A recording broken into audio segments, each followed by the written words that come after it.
Now going ahead, capacitors in series. This type of combination of the capacitors C1, C2, C3, one leg here, then other sheet leg is connected to the another one, and so on, and in continuation it comes back to the battery. Such arrangement is known as a series arrangement. To begin with, let's consider 3 capacitors are fresh and uncharged. Once the battery is connected, positive charge flows from higher potential to the lower and reaches first sheet of the capacitor C1. Here this is positive, this is negative, it is fresh, uncharged, no potential here. That means this is higher potential, this is lower potential. So the charges which are already there in the battery will shift from here to the capacitor here. Now this is a conducting sheet, but this medium is insulator or a dielectric medium. That means charge cannot flow from here to here.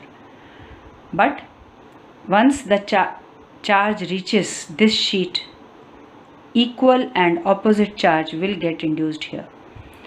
If this is positive, here it is negative, here it is positive.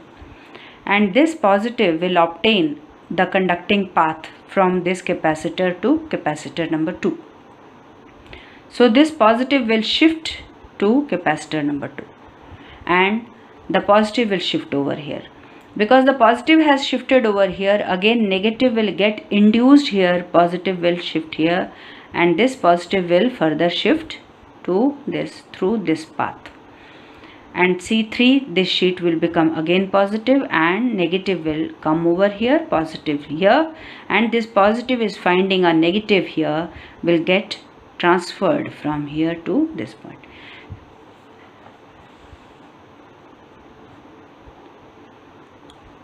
So in the mechanism, due to the charge on the capacitor, a potential difference will be developed across each capacitor. That means because some charge plus Q minus Q have reached over here, so at this particular instant QC1 will be the potential difference here.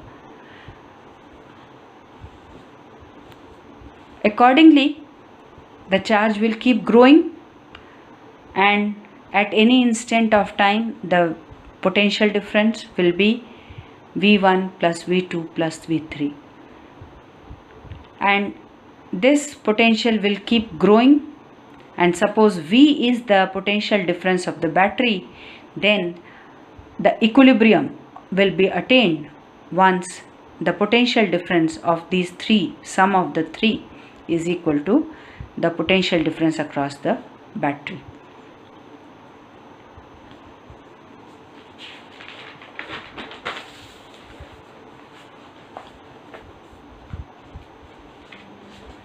So as per the step 1, charge on each capacitor will be same in the setup, known as the series combination. So in series combination, charge on each capacitor becomes equal. Let Q be the charge on each capacitor. Once electrostatic equilibrium is attained, the maximum charge which has got over any capacitor will be Q. So Q will be C1 V1, Q on second capacitor Q will be C2 V2, and the third capacitor Q will be C3 V3. That means potential difference will be different on across each capacitor depending upon how much is the capacitance. So from here we simplify, V1 is equal to Q by C1, V2 is equal to Q by C2, V3 is equal to Q by C3. And if we consider the whole system to have the net capacitance as CS, this system has capacitance CS, then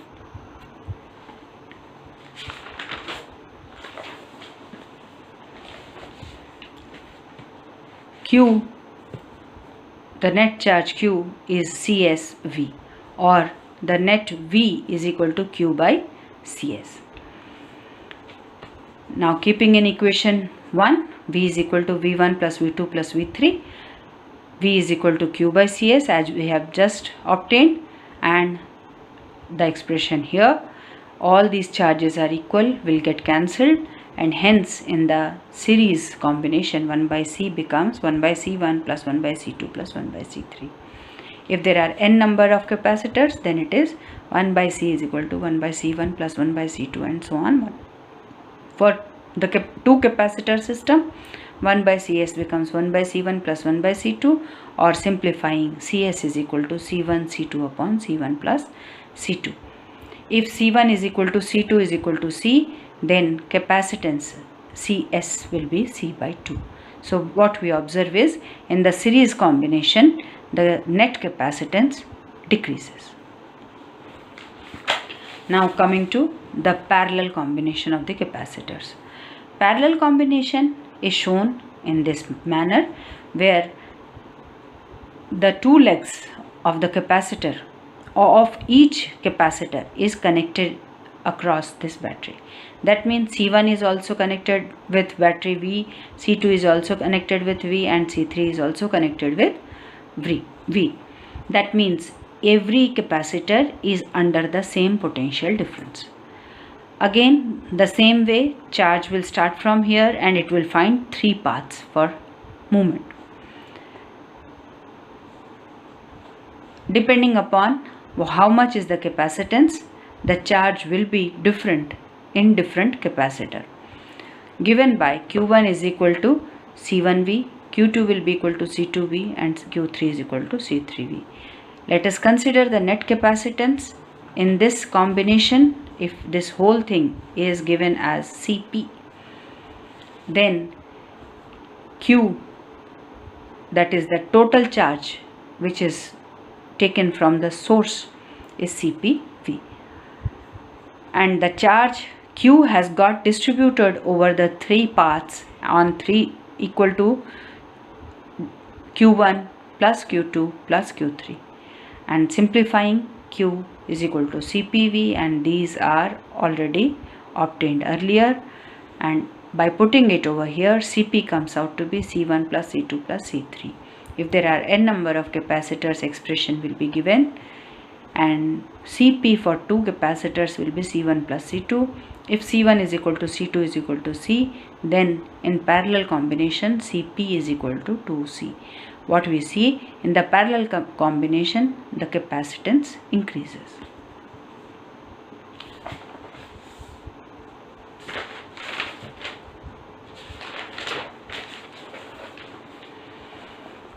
We can understand this analogy by comparing tap of water. In series combination, this is the tap connected to different pipes of different diameters. But because the tap is giving whatever amount of water from here has to pass through all. If now I compare this water with the charge, so whatever is the charge coming from here will be in all three capacitors. So in series, charge remains same. If the tap is connected with three pipes, then water has been given by the tap from here itself. But because there are three outlets, depending upon what is the size of individual pipe, different amount of water will flow through different pipes. Again, if I compare water with charge, whatever amount of charge is coming from here is getting divided into three parts, Q1, Q2 and Q3. But what we are seeing, the source is same. Source is compared with the potential difference V. So all are across the same source, so all have the same potential difference. So in case of the parallel combination, potential difference remains same.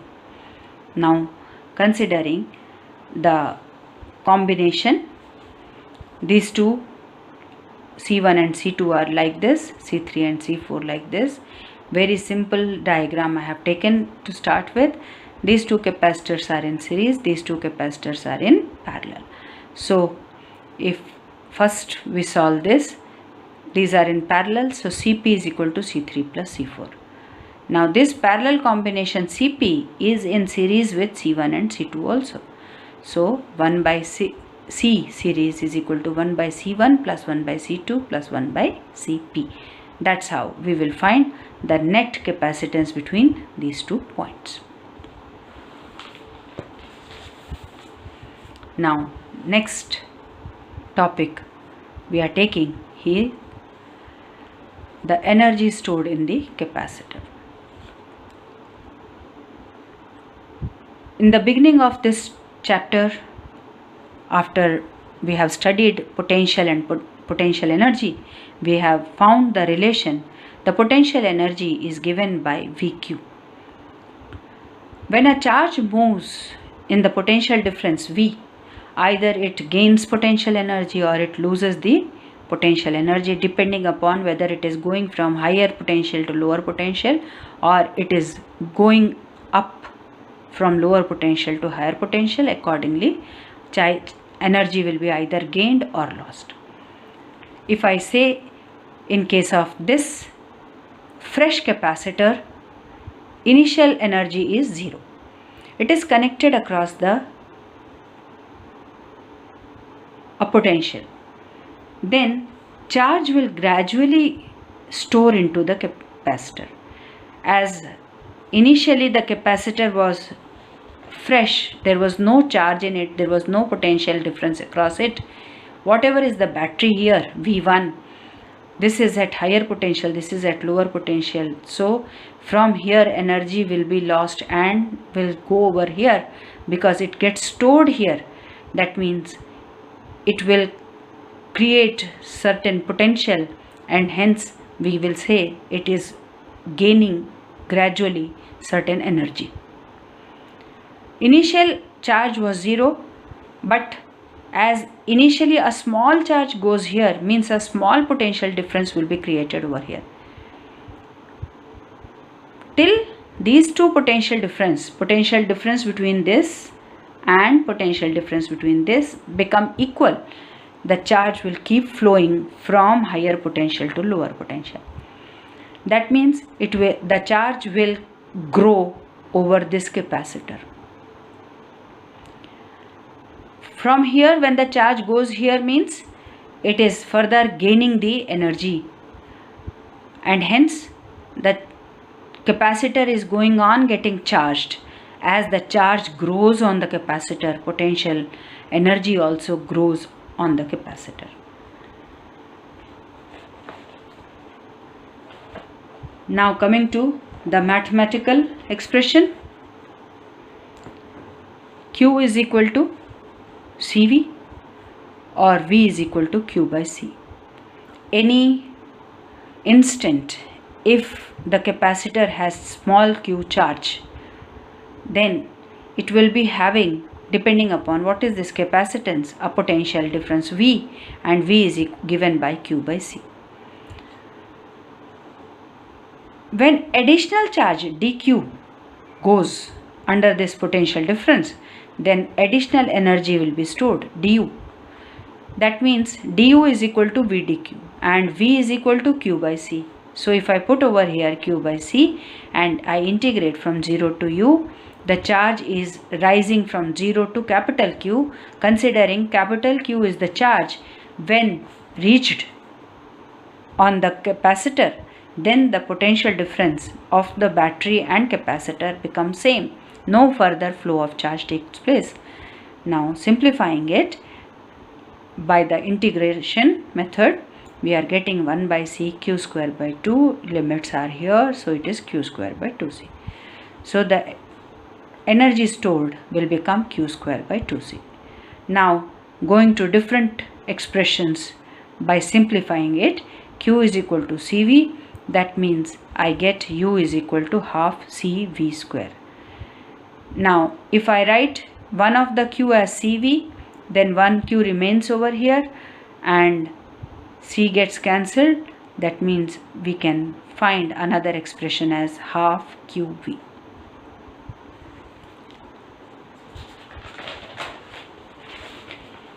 In case of the capacitor, we have done earlier, the graph between charge versus potential difference is given by a straight line like this. The slope of this indicates capacitance. Here the slope is equal to 1 by C. But what we can observe is, as the charge keeps growing, the potential difference also goes on growing. Hence the graph is like this. At any particular value of the potential, for the small change in the charge, this is height and this is base. Height into base is the area. We are talking about this small element. So for this small element's area, height into base, height is this small v, base is dq. So that small area is v dq. And we have studied a few minutes before also, although it was done earlier also, VQ is energy. So V dq will be small energy. That means this small area indicates the small energy stored. We are talking about finding the expression with the help of graphical method. Now this is the small charge. The charge goes increasing from 0 to this maximum value.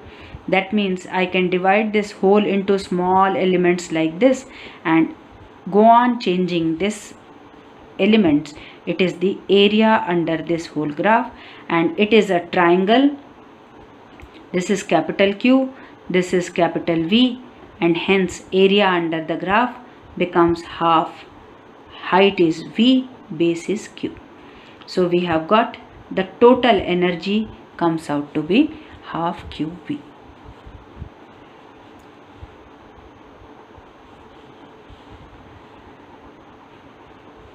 This half QV can be further written as we have done earlier is Q square by 2C or half CV square and so on. Now going ahead, for the parallel plate capacitor, capacitance is given by epsilon naught A by D, and relation between field and potential difference in the parallel plate capacitor. As parallel plate capacitor we have earlier also done, the field is uniform, and when the field is uniform, the potential difference between these 2 points will be simply field multiplied by the distance between the two. So V is equal to ED. If I put it in this expression, half CV square, C from here epsilon naught A by D, and V is equal to ED. E is the electrostatic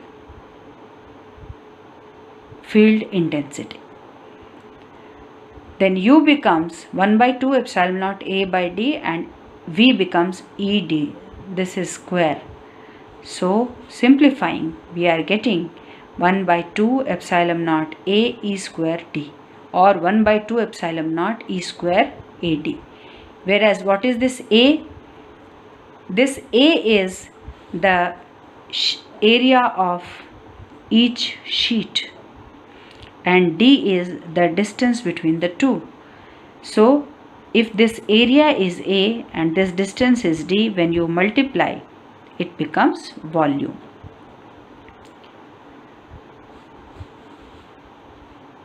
If I bring this AD below this in the denominator and this becomes numerator, then it is the energy, and that is volume. Energy per unit volume is also known as energy density. So this is energy density. From here simplifying, it is coming out to be 1 by 2 epsilon naught E square. So energy density is 1 by 2 epsilon naught E square. Very interesting expression, very important expression also. UD is equal to 1 by 2 epsilon naught E square. Always remember it. Now this has become a very general expression, nothing to do with capacitor or capacitance. This simply says that whenever there is electrostatic field, that field stores energy given by the energy density equal to 1 by 2 epsilon naught E square. If the medium is not free space, then accordingly it will become epsilon. So this is a very general expression informing that the energy density is equal to 1 by 2 times absolute permittivity and field intensity square. Thank you.